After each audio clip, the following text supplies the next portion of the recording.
అంటే మిమ్మల్ని గుర్తుపెట్టుకోకపోవడానికి కారణం మీ కులం అంటారా? కులం అని అంటే సహజంగా ఈ బీసీ కులంలో ఈ గౌడాస్ టీడీపీకి బేస్ అయి ఉంటారు కదా, అది కూడా కారణం అయి ఉండొచ్చాం అనుకున్నా. ఇంకొక కారణం ఏంటంటే మరి ఆయన టికెట్ ఇవ్వాలనే, ఎవరికి ఫస్ట్ టైం 2014 గౌడాస్ టికెట్ ఇవ్వాలని, గౌడాస్ బలంగా ఉన్నారని, ఆర్థికంగా బలంగా ఉన్నారని నేను చెప్పబట్టి ఆయన టికెట్ ఇక్కడ ఆయన ఇవ్వడానికి ప్రయత్నం చేశాడు, ఇచ్చారు కూడా. నాకు ఇవ్వకపోయినా రాంప్రసాద్కి ఇవ్వడం కూడా అదే కారణం, మెయిన్ కారణం అదే. మనం అవన్నీ వివరించి ఎప్పటికప్పుడే ఆయనతో ఉండటం వల్ల, ఎప్పటికప్పుడు ఏదో ఒక మాట ఆయనతో ఈ గౌడాస్ గురించి ఎక్స్పోజ్ చేయటం వల్లే ఆయన దృష్టి దీన్ని మళ్లించడం జరిగింది. ఈ రోజుల్లో మీ వ్యక్తిత్వం రాజకీయాలకు సూట్ కాదనిపించిందా? ఏం అది ఎప్పటికప్పుడే అంటే సూట్ కాదు అని కాదు, కానీ ఒక్కొక్క టైం ఒక్కొక్కడికి వస్తూ ఉంటుంది. టైమా?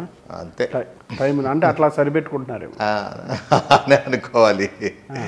సరే, అంటే మీకు ఇక్కడ పదవి గౌడ్స్కి ఇవ్వాలి అని తిరిగి అన్ని వివరించి చెప్పిన వాళ్ళు అసలు లాస్ట్ అధికారంలో ఉన్నప్పుడు మీరు జగన్ గారిని కలిసిందే ఎక్కడ కనిపించలేదు? తక్కువ, బాగా తక్కువ, కలిసింది లేదు కూడా, చాలా తక్కువ. మరి మీరు ఆయనకి చెప్పడంలో లేదంటే విషయాన్ని అక్కడ దాకా తీసుకెళ్ళడంలో ఫెయిల్ అది ఫెయిల్ అయ్యి ఉండొచ్చు, నేను ఫెయిల్ అయ్యి ఉండొచ్చు, ఆ విషయంలో ఫెయిల్ అయ్యి ఉండొచ్చు. మనకన్నా ఎక్కువ జనాలు అక్కడ తోపులాట వ్యవహారం నడుస్తుందని చెప్పి గతంలో కూడా చెప్పాను కదా. ఆ మూమెంట్ నా దగ్గర ఏంటంటే కొంచెం డిగ్నిఫైడ్గా ఉంటాను తప్ప మరీ దిగజారే రాజకీయాలు అయితే చేయలేను, ఏ విషయంలో కూడా దిగజారే వ్యవహారాలు చేయలేను. అది కూడా కారణం అయి ఉండొచ్చు. లాస్ట్లో ఆయన ప్రచారానికి వచ్చినప్పుడు కలవటం జరిగింది. ఇక లాస్ట్ అంటే ప్రచార కార్యక్రమాలు ఉంటుంది తప్ప అంతకు మించే ఉండదు కదా.